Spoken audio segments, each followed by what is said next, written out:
dedicar, Senhor, a jejuar e orar pela nossa nação. Sê conosco, eu te peço em nome de Jesus. Amém. Abra sua Bíblia comigo, por favor, em Êxodo capítulo 3, o verso é o 1.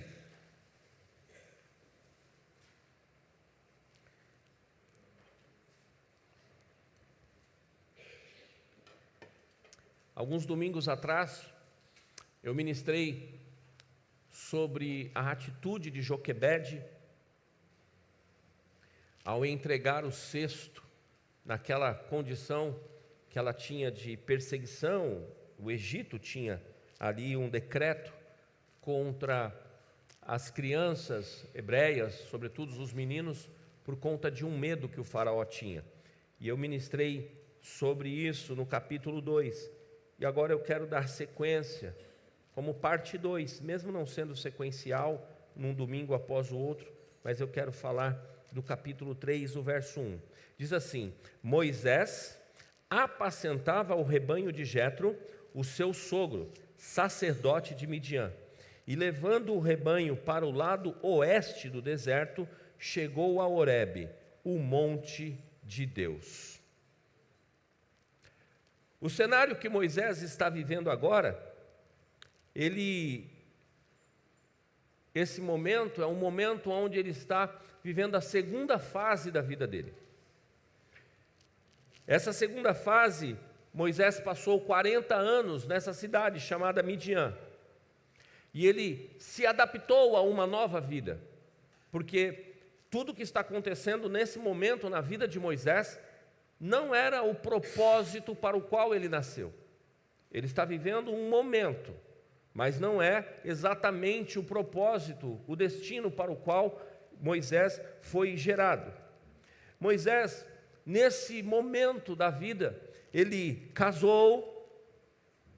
Moisés, ele constitui a sua família. E na vida de Moisés parece que está tudo certo, está tudo indo muito bem. Mas essa tranquilidade que o Moisés está vivendo não é exatamente o lugar que Deus preparou para ele. Esse lugar não é o destino dele, e sim um refúgio temporário. Fale comigo, refúgio temporário. A mensagem central do que eu quero falar com vocês essa manhã vai falar sobre o conforto de Midian, e que esse conforto não pode substituir o propósito de Deus para a vida de Moisés.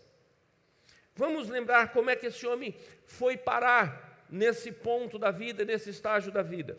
Quando você lê Êxodo capítulo 2, verso 15, ele teve uma situação que ele matou um homem, teve lá uma briga, uma confusão, ele matou um homem, ele tenta acobertar aquilo, ele acha que ninguém viu, mas no dia seguinte ele descobre que sim, tinha gente que sabia. Tinha gente que sabia do que ele passou, do que ele tinha feito. E então ele está com medo, e por conta desse medo ele foge. E aqui eu já quero começar a trazer para você um princípio importante. A fuga, ela nunca nos leva ao destino. O Moisés, ele não foi para lugar de destino, ele foi para um esconderijo. E olha que interessante, mesmo estando no esconderijo, havia uma bênção de Deus para ele.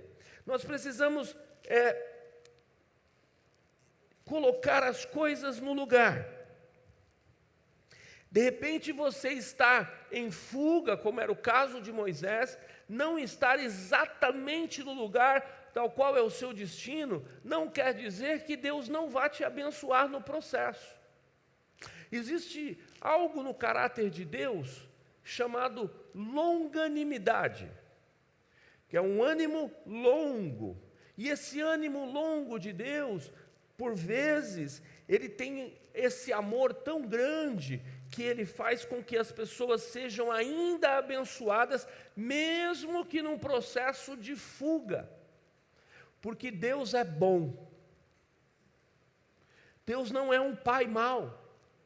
Deus não é um carrasco.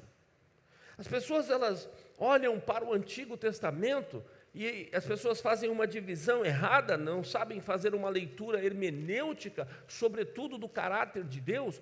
E é comum você conversar com pessoas, sobretudo aquelas que refutam a ideia do cristianismo, é comum elas dizerem que o Deus do Antigo Testamento, eles falam assim, né? O Deus do Antigo Testamento é um Deus mau, é um Deus duro, é um Deus que mandou matar. Mas o Deus do Novo Testamento, não, é Jesus. Esse Deus é um Deus bonzinho, ao ponto de ter ido para a cruz. É falta de entendimento. Você vai ver no Antigo Testamento o tempo todo a graça e o amor de Deus se manifestando e transbordando. É só ler com atenção, colocar uma boa lupa e você vai ver. E essas pessoas, é que elas não querem ver. A realidade é essa. A ideia é refutar com trechos isolados, sem o entendimento completo da história. Mas Deus é esse Deus que, mesmo Moisés estando num lugar de fuga, num esconderijo, Deus ainda o abençoou. Muitas vezes, irmãos, nós não estamos em um lugar errado geograficamente, mas nós estamos em uma situação de fuga emocional ou espiritual. Talvez você não fugiu geograficamente de um lugar como Moisés fugiu aqui, mas talvez você tenha fugido emocionalmente. Eu acho engraçado, gente, eu acho que isso aqui está ligado no ventilador, né? Não está no ar-condicionado, não é possível, está muito quente aqui em cima. Eu quis ficar mais bonitinho de paletó, vocês viram, né? Mas o calor não ajudou, não. Está muito quente aqui. Está ligado o ar-condicionado aqui, Natan? Está o ar? Rapaz, parece que está ventilador. Ou pode ser andropausa. Vai saber. Queridos, ao longo da minha vida, eu vejo um comportamento interessante. Isso já foi tema de discussão na minha vida, quando eu cursava seminário. Isso, discussão que eu digo de pauta, de discussão de assunto. Já foi tema de discussão entre pastores, e geralmente pastores mais velhos que eu, onde eu posso sentar e aprender com eles. E é interessante, algumas pessoas no nosso meio cristão, às vezes elas se chateiam por motivos diversos na igreja, e falam assim, a pessoa erra, ela comete um erro, e ela se chateia, mesmo ela tendo cometido o erro, e ela fala, estou saindo dessa igreja, porque aqui agora as pessoas sabem o que eu fiz, e esse tipo de chateamento, ou chateação, eu acho que é chateação, chateação, né? Professores da língua portuguesa, obrigado. Apaguem o chateamento que doeu nos meus ouvidos, a chateação, quando depois que saiu dá vontade de você pegar e não dá mais, né? Já foi, meu Deus. E só acontece com quem se expõe publicamente, né? Com quem fala. E então, a pessoa ela fala assim, olha, estou saindo dessa igreja e vou para uma outra, onde ninguém me conhece, ninguém sabe da minha vida, do meu estilo de vida, mas se esquece de algo que é primordial. O que foi cantado hoje aqui, foi falado muitas vezes, é sobre a presença de Deus. Não tem jeito, se tem uma coisa que não dá para se esconder, se tem alguém, não tem um lugar que você consiga se esconder, se tem alguém que não dá para se esconder, é de Deus. Deus, a palavra dele diz no Salmo 139, que o nível de conhecimento dele é tão grande que antes que a palavra chegue à nossa boca, ele já conhece. O salmista vai falar da grandeza de Deus, ele fala, olha, se eu subo no mais alto lugar, o Senhor já está lá. Se eu saio correndo às asas da alvorada, eu falo, puxa, eu vou fugir no lugar mais distante possível. Quando ele chega lá, ele já está lá. Se eu descer ao mais profundo abismo, quando eu chego lá, Ele está lá. Não tem como fugir de Deus. Então, estar na presença de Deus é algo muito sério e necessário. Então, não é possível fugir. Então, o Espírito Santo, ele tem essa capacidade. Ele nos encontra, mesmo nas nossas fugas. E que bom que nas nossas fugas ele nos encontra. Então, foi essa situação que fez com que Moisés fugisse, com que Moisés saísse do lugar ao qual ele nunca deveria ter saído. Moisés foi passar um novo estágio de afastamento de 40 anos. E então ele chega, retomamos a Midian. Está tudo bem com ele. Moisés está trabalhando.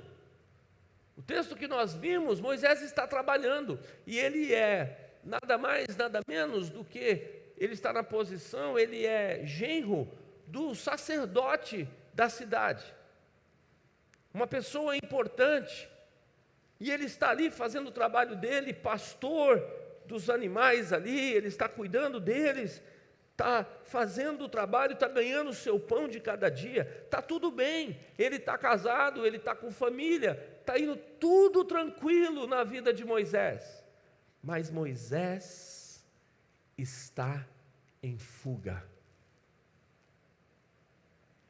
Enquanto Moisés estava em fuga, o Egito continuava sacrificando, judiando, maltratando o povo de Deus. E Moisés foi a voz levantada para libertar aquele povo no Egito. O Egito continua clamando Moisés, e a vida dele está tranquila, está numa boa.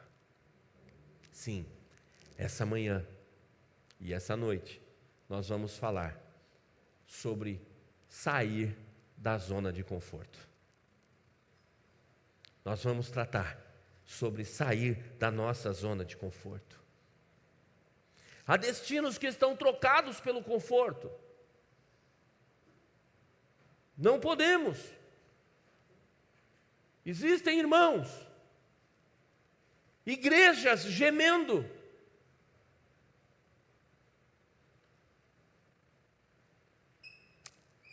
Deixa eu dizer uma coisa para vocês, de 2010 a 2015, eu rodei esse país, mobilizando a igreja brasileira por missões. Mas, irmãos, eu viajei demais. Mas eu viajei muito, pregando, rasgando os céus dessa nação. Quando eu saí dessa minha função, eu falei, eu vou ficar quietinho no meu canto agora. Eu vou ficar curtindo os meus filhos e a minha esposa. E algo que eu fiz pouco na minha vida, eu vim me esforçando para trabalhar dentro da minha casa. E quando em 2020 eu fiz um empreendimento para trabalhar a partir da internet, falei, meu Deus, que coisa boa.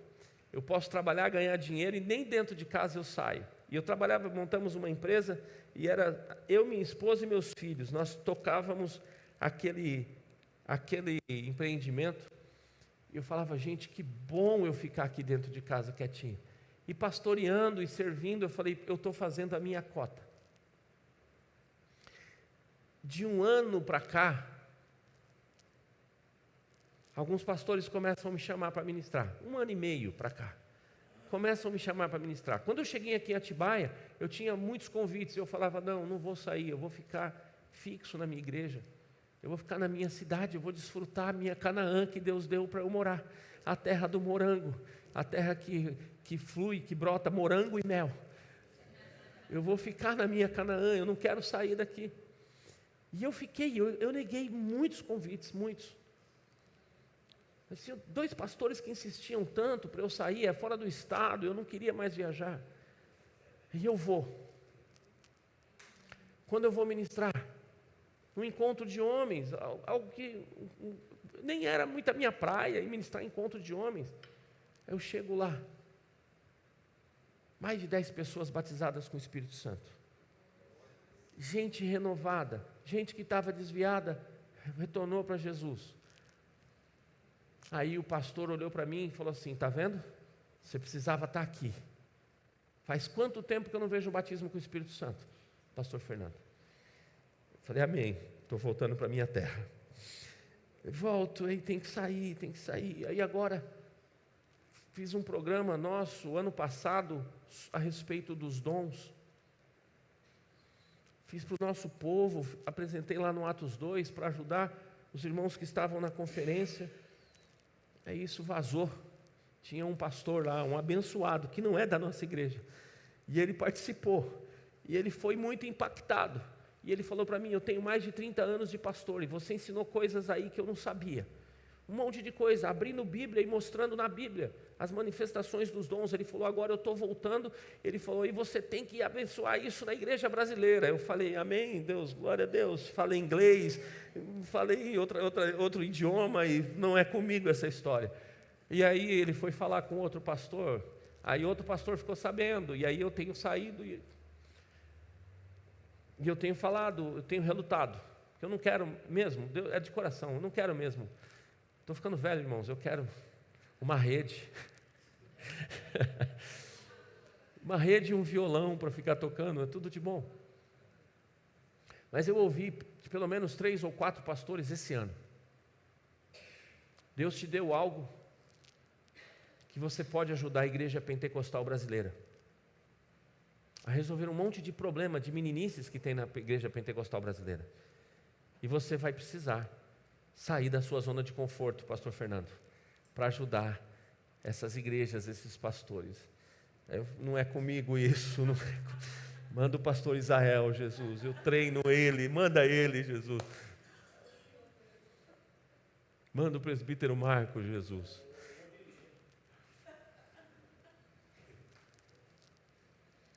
Aí eu falei: tudo bem, eu negocio fazer 12 seminários no ano, 1 por mês. Já é alguma coisa, irmãos, eu não queria sair. Eu espero que o Espírito Santo aceite essa negociação e fique por aí. Mas é uma verdade. Deus, Ele tem destinos para as nossas vidas.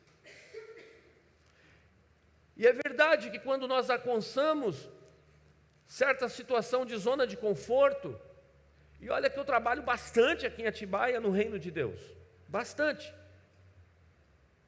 Nós temos hoje, eu estava conversando com alguns oficiais essa semana, a nossa igreja hoje, eu tenho a alegria de em 4 anos ter conseguido trabalhar para nós estabelecermos as estacas base do reino de Deus enquanto uma igreja sadia.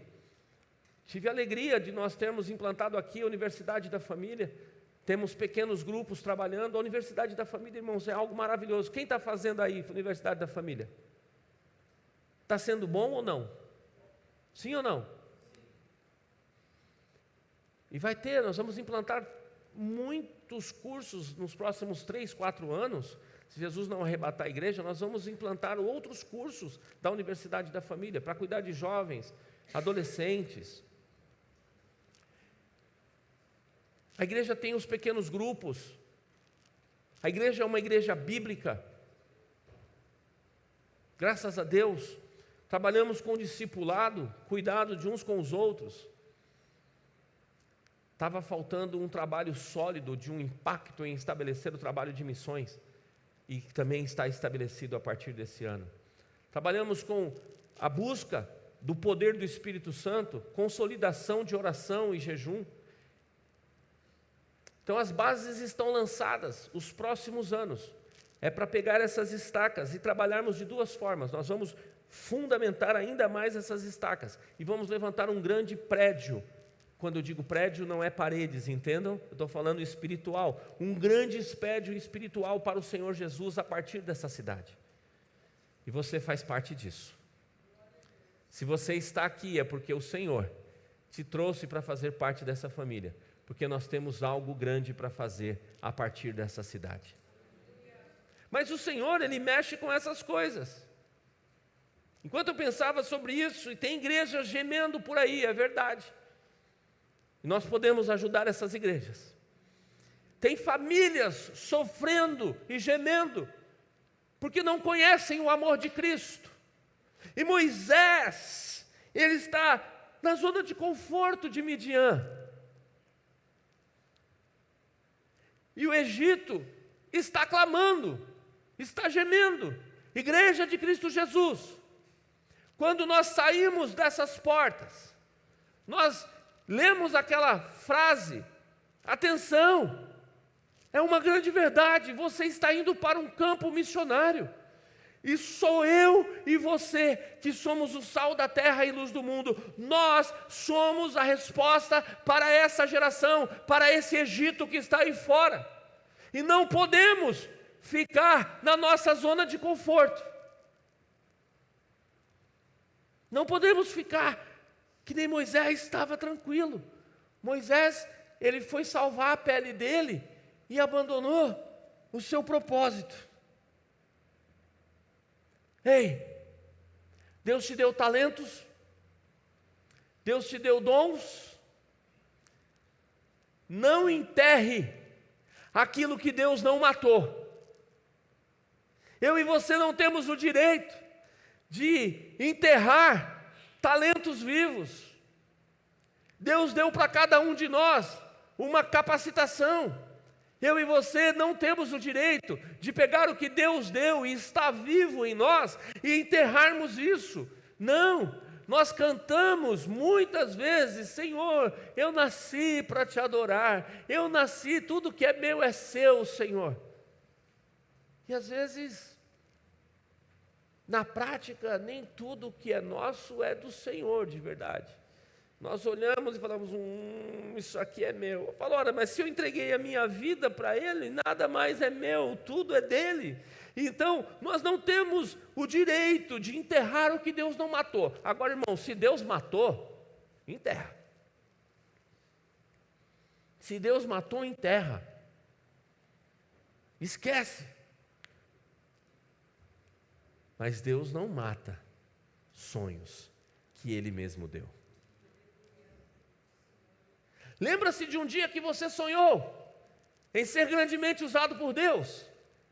Lembra-se de um dia que alguém falou para você: como você me abençoou com esse talento, com esse dom, como a sua vida me abençoou, e de repente você foi tendo algumas dificuldades na vida, as circunstâncias foram batendo em você, as lutas, elas foram se intensificando, e você foi sendo machucado pela vida. Algumas vezes você foi machucado até mesmo pela igreja, porque a igreja tem gente, ela é feita por gente, e alguém já disse que gente não é gente, porque se gente fosse gente, não faria o que gente faz com a gente. E você ficou machucado e falou, olha, eu não me envolvo mais com nada.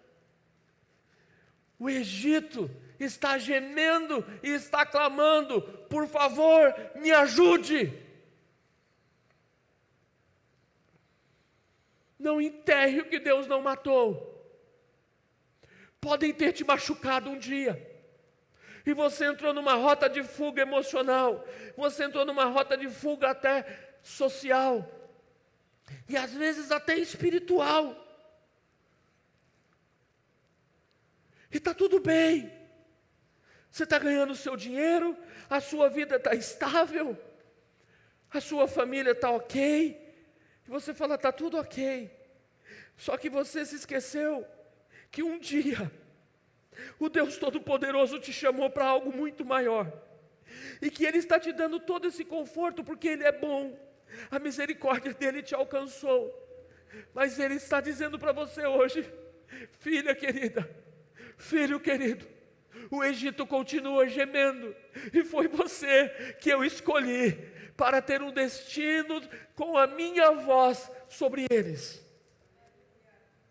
Aleluia. Eu sinto Deus nesse lugar.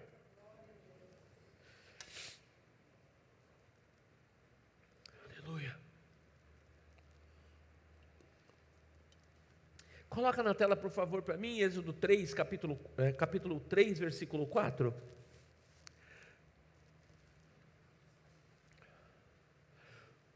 Aí aquele episódio da sarça, né? Quando o Senhor viu que Moisés, se aproximava para ver, Deus do meio da sarça o chamou e disse: Moisés, Moisés. E ele respondeu: eis-me aqui. Ora, Moisés, ele está 40 anos fora do lugar que ele tinha que estar. Quantos anos? 40 anos é significativo, né, irmãos? Eu, quando fizer 40 anos, vou fazer uma festa. Aleluia.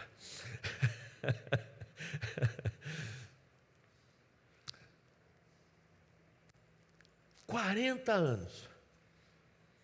E Moisés, ele já não ouve mais o clamor do povo. Mas Deus está ouvindo o clamor do povo. Deus está ouvindo o gemido do povo dele lá no Egito. E nesse momento, Moisés já talvez tivesse esquecido, eu não sei, a Bíblia não fala sobre isso, talvez ele tivesse esquecido do seu propósito. Eu só sei que Deus não se esqueceu, e Deus chama ele pela identidade dele: Moisés, Moisés. Eu quero te lembrar qual é a identidade de Moisés. Eu preguei no dia que eu falei sobre lançar o cesto. Quando Moisés, o garoto o bebê tem todo aquele cuidado de Deus, aquela intervenção divina, e ele volta então para que Joquebede cuidasse dele com o seu Bolsa Família. Lembram do Bolsa Família? O primeiro Bolsa Família da Bíblia está lá em Êxodo. Então ainda a filha do faraó paga para Joquebede agora cuidar do seu próprio filho. E quando ele já estava moço, é o que diz o texto, Joquebede vai e devolve ele para a filha do faraó. E então ela dá um nome, ela mostra a identidade de Moisés, que significa tirado das águas, ou retirado das águas. Deus, no momento em que Moisés está tranquilinho da vida dele, o Senhor aparece, aquela teofania, naquela sarça, e ele chama: tirado das águas, tirado das águas, e ele diz: eis-me aqui. Deus está chamando Moisés a lembrança da identidade de que fato ele é, de quem ele é, qual foi o propósito dele. Nesse momento desse encontro, Deus está chamando, ele está dizendo, vou parafrasear com Deus: tirado das águas, você não foi nascido para estar aonde está.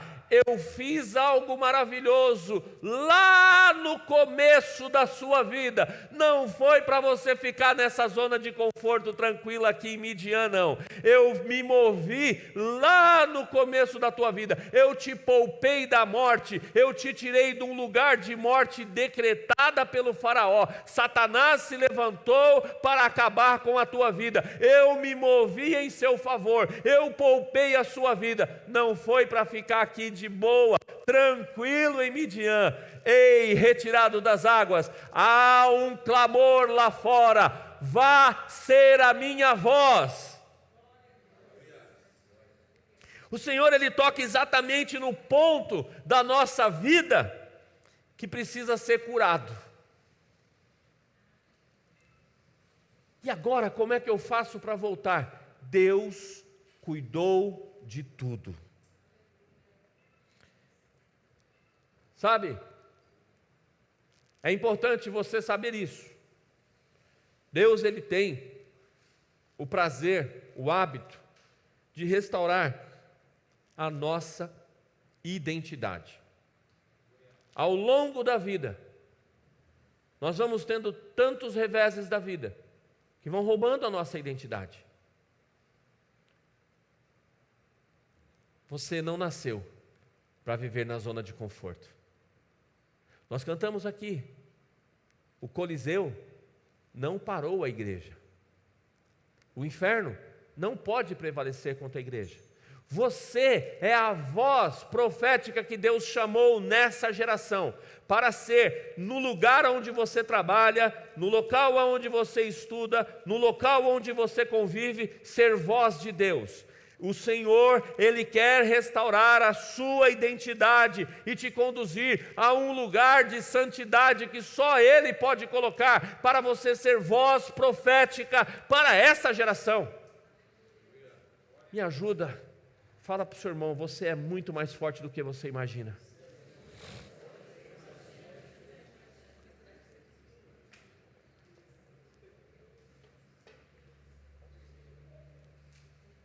Nunca é tarde para o seu propósito. Moisés está com 80 anos, um menino. 80 anos.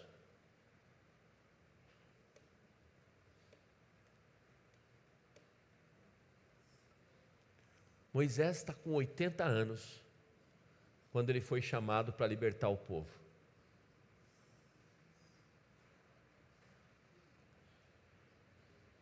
Nunca é tarde para o propósito de Deus.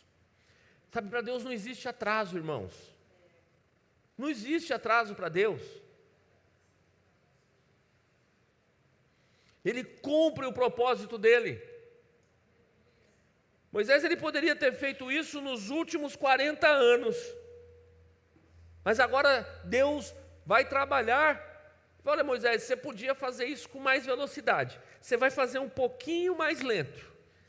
Mas você vai fazer. Porque eu movi o meu favor ao seu favor para que você fizesse algo pelo meu povo, por toda uma nação. Você não vai ficar de boa na lagoa aí não, Moisés. Eu vou usar você. Então imagina Moisés, mas eu já estou com os cabelos brancos, eu já não tenho a mesma velocidade. Deus resolveu chamar Moisés para dar frutos na velhice. Irmão, irmã, você está pensando em parar? Deus está te chamando essa manhã para dar fruto na velhice. Deus está te chamando para voar, num tempo onde todo mundo está falando, é tempo de parar, é tempo de aposentar, e Deus está falando, eu vou usar o seu tempo que você agora vai ter de sobra, para você ter mais tempo para mim, para abençoar vidas. Deus, Ele tem propósitos inimagináveis. Que negócio de parar.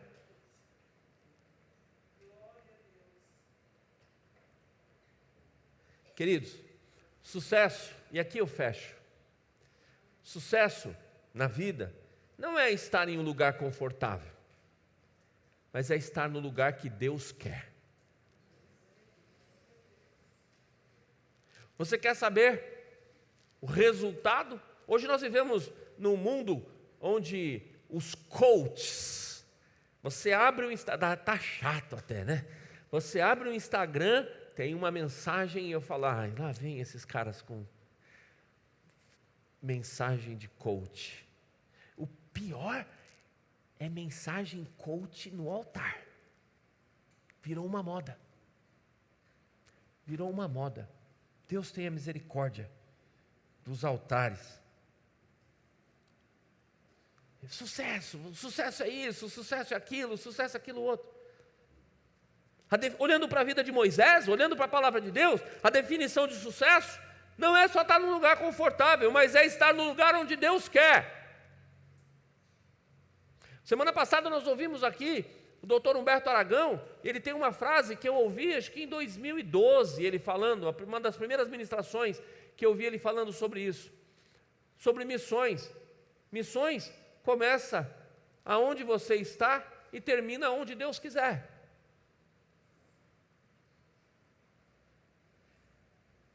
Moisés, ele é um missionário chamado para libertar o Egito. Eu tenho uma boa notícia para você. O Egito, ele tem a tipologia do sistema do mundo aí fora. Ei, eu e você estamos todo dia transitando pelo Egito, entrando e saindo do Egito, entrando e saindo do Egito. A pergunta é, quantos nós estamos tirando do Egito e trazendo para a maravilhosa luz do Senhor Jesus Cristo.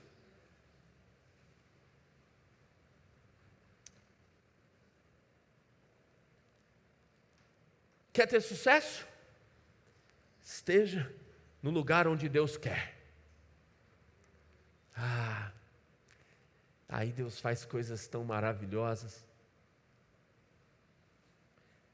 Lembra de um dos desertos que o povo está passando? Adiantando um pouco essa história, eles estão no meio do deserto e o povo precisa de água. Irmãos, ficar 40 dias sem comer dá. Eu garanto para você, eu assino embaixo.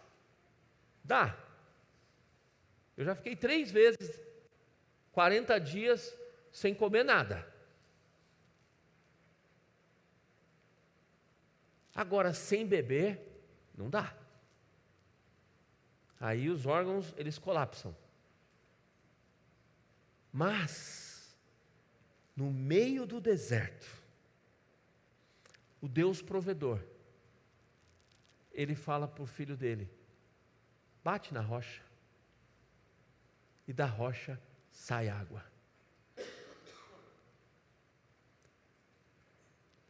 Por favor, confie que Deus sabe mais sobre o seu futuro do que você mesmo. Confie que Deus é tão poderoso, do mesmo jeito que Ele foi no passado. Ele é o mesmo Deus que tira a água da rocha para os seus. Esse Deus, Ele é poderoso. E aqui eu fecho. Midian pode parecer confortável, mas não é o destino de quem carrega um chamado. O exército espera pela sua obediência, e o Senhor está dizendo hoje: tirado das águas, eu lembro quais foram as águas que o Senhor me tirou. Sabe por que o diabo me odeia tanto? Eu ia ser um pai de santo.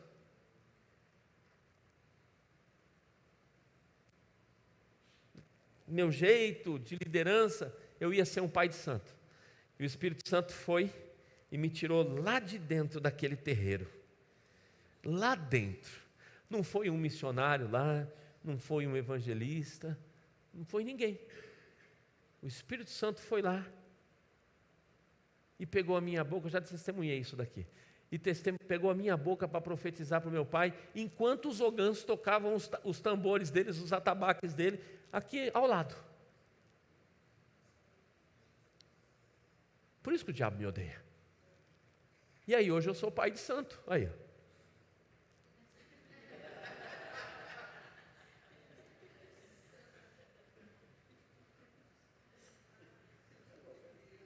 Que maravilha.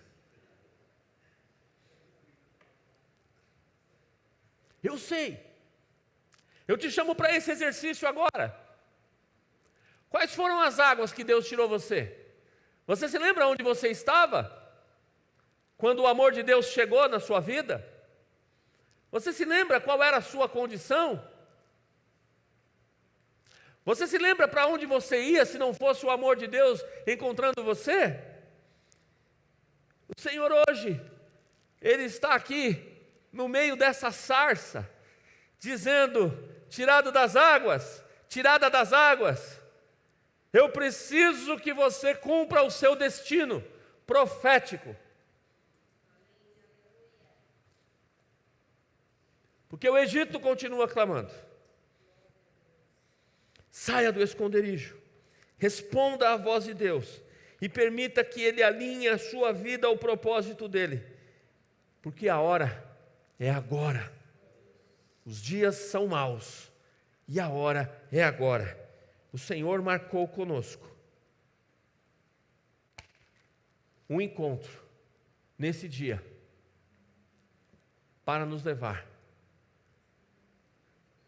ao nosso destino profético. a sairmos da nossa zona de conforto. As almas estão clamando, as almas estão gemendo, irmãos.